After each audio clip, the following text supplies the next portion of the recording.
Salut, c'est Mister S et aujourd'hui on va parler de The Walking Dead.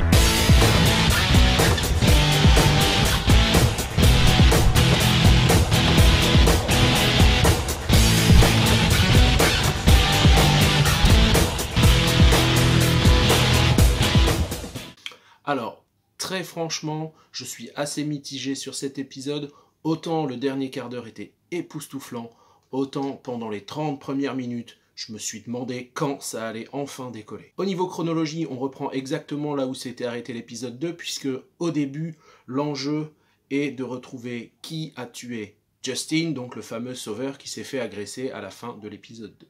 Eric, en bon policier, a deux suspects principaux, Anne et Daryl. Alors c'est assez surprenant de voir Rick soupçonner Daryl quand on sait qu'ils sont frères d'armes, et leur face-à-face très tendu résume très bien les enjeux de cette saison. En effet, on a une réflexion sur l'attitude à adopter envers ceux qui nous ont fait du mal. Et sur le plan philosophique, c'est intéressant puisqu'on retrouve l'opposition entre l'état de nature d'un côté et l'état de droit de l'autre. Et c'est Daryl qui représente l'état de nature, rien d'étonnant, hein, vu sa propension à être dehors tout le temps et son hygiène plus que douteuse. Et lui, en fait, il préconise la loi du plus fort, c'est-à-dire c'est celui qui tape le plus fort qui l'emporte. Et dans ces conditions, évidemment, pas question de cohabiter avec les sauveurs, encore moins de les pardonner. En face de lui, Rick représente l'état de droit, c'est-à-dire celui qui est motivé par la recherche de la paix, le contrat social, les lois qui doivent permettre une cohabitation sereine. Et ce petit débat résume bien la pensée de Thomas Hobbes, philosophe anglais du XVIIe, pour qui l'homme à l'état de nature est en fait un loup pour l'homme selon son expression. Et selon lui, il est donc nécessaire d'établir des règles, des lois, pour justement réguler les instincts de l'homme. Mais ça, Maggie et Daryl n'ont pas l'air du tout d'y être sensibles, et on en a une illustration un petit peu plus tard dans l'épisode, quand Arat est enlevé par les femmes d'Oceanside.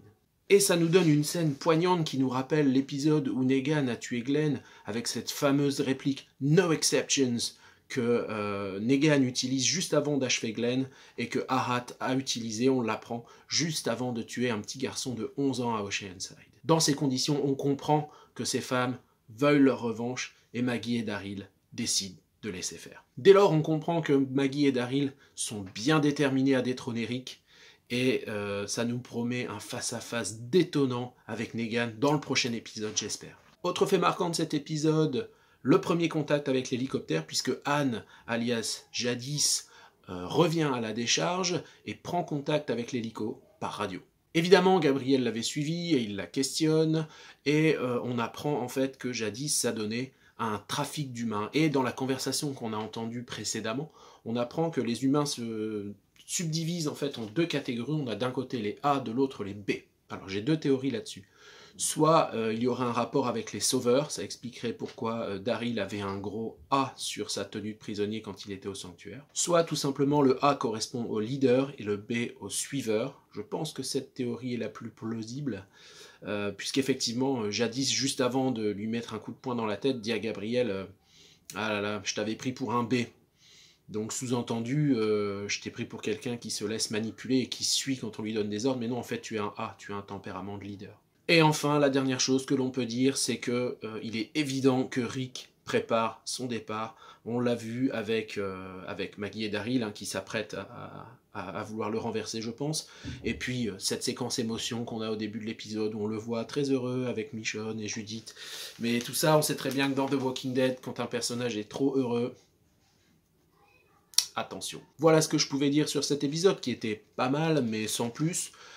On aurait pu quand même, je pense, s'épargner quelques longueurs. J'espère qu'ils vont pas nous refaire le coup à chaque épisode de la saison 9. Et puis il faut en profiter puisqu'il s'agit des derniers épisodes de Rick, puisque maintenant c'est officiel, AMC l'a annoncé, Rick quittera la saison dans l'épisode 5, c'est-à-dire qu'il ne reste plus que 2 épisodes à Rick. J'ai beaucoup de mal à imaginer la suite sans lui. Dites-moi ce que vous en pensez dans les commentaires, mais pour moi, j'arrive pas à réaliser ça en tout cas. Merci de m'avoir écouté, n'oubliez pas de vous abonner si ce n'est pas déjà fait, et si cette vidéo vous a plu, laissez un petit pouce en l'air, retrouvez-moi sur les réseaux, Facebook, Twitter, Instagram. Merci, à bientôt.